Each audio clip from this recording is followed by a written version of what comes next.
Paborito nyo rin ba ang humba? Nako, mustamos mga dumara dito sa Payag ay magluluto tayo niyan. Ito na yung mga ingredients. Grabe. Sa pagluto, syempre naman dito tayo sa labas magluto kasi para fresh ko.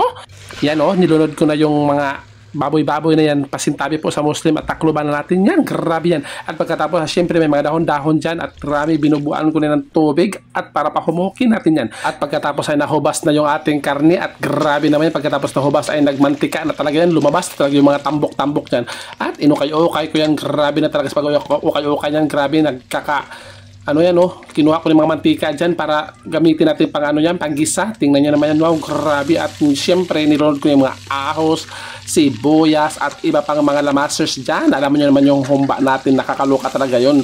Mas masarap talaga pag maraming mga ingredients, yung mga lamas-lamas na mga day. Grabe talaga. At yan si Dodong, at tugihan talaga yan magluto si Dodong basta naka-video. Pero pag hindi naka-video, nakakaluka, katag lang aagi yan ba. Grabe talaga yan. Sige Dong, ukayin mo pa yun Dong. Grabe ba, ang ganda na bulaklak ni Dodong. At pagkatapos na nilagyan niya na suka at toyo, grabe, silver swan. Baka naman, at yung black beans, grabe talaga. At yun, paminta, yung mga pamintang dahon, pamintang inuubo na ko nito. Grabe talaga.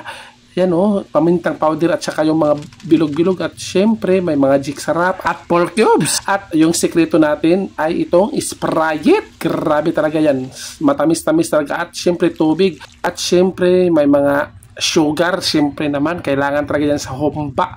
Kasi alam naman yung humba, sikat ito sa Mindanao at saka Visayas. Grabe, manamis-tamis at parat-parat. Wow. Pagkatapos na tinakluban niya at nagpahuway pa siya at pagkatapos ng pahuway, kinuha na naman niya ang luwag at inabrihan na naman yan. Grabe. Yan, may bulak naman yan. Grabe na. Pagkatapos niya nagsubo-subo na at hindi pa na kontento, binitsinan niya yan at tinakluban na naman. Pagkatapos ay ginotom siya, kumain siya ng banana cue kasi may nagsuroy dito at bumili ako. Grabe talaga yan. Ay, kapoy talaga sa pag voice over, nakakaloka yan. At pagkatapos niyang kumain ay kinuha niya yung taklob na yan at wow, yung banana blossom, syempre talaga ilunod mo talaga yung banana blossom kasi yan ang pinaka-importante talaga sa humba. Hindi matatawag humba pag walang banana blossom, ang tawag niya adobo. Yan at ukay-ukayin mo yan Dong, malapit na maluto, tilawin mo yun Dong. Baka naman na yan, nasubrahan sa katamis. Parang kulang yung Sprite at tamis. Yan, kaya dinuganan ko na asukar talaga at Sprite yan mga dumaday. Pagkatapos na wow, tinan nyo naman yan, ang bango-bango ng mga dumaday. Grabe, at naglaway na yung aso namin. Tingnan nyo naman yan, wow, ready to kain. Tilawan natin yan syempre. Sa pagkataon ito, grabe, perfect na yung lasa mga dumaday. Grabe, wow, at ready na yan. Haonin na natin, grabe talaga. I'm sure matutuwa yung salingan naman dito kasi bigyan ko siyan yan. Wow, grabe. Ukayin mo Dong, sige Dong. Ay nako, tikman naman Dong, tilaw naman, kapila ka magtilaw Dong, nakakaluka ka. At yan ready to haonan mga dumaday. Ang init-init pa naman dito. Wow, grabe, nagbula-bula pa.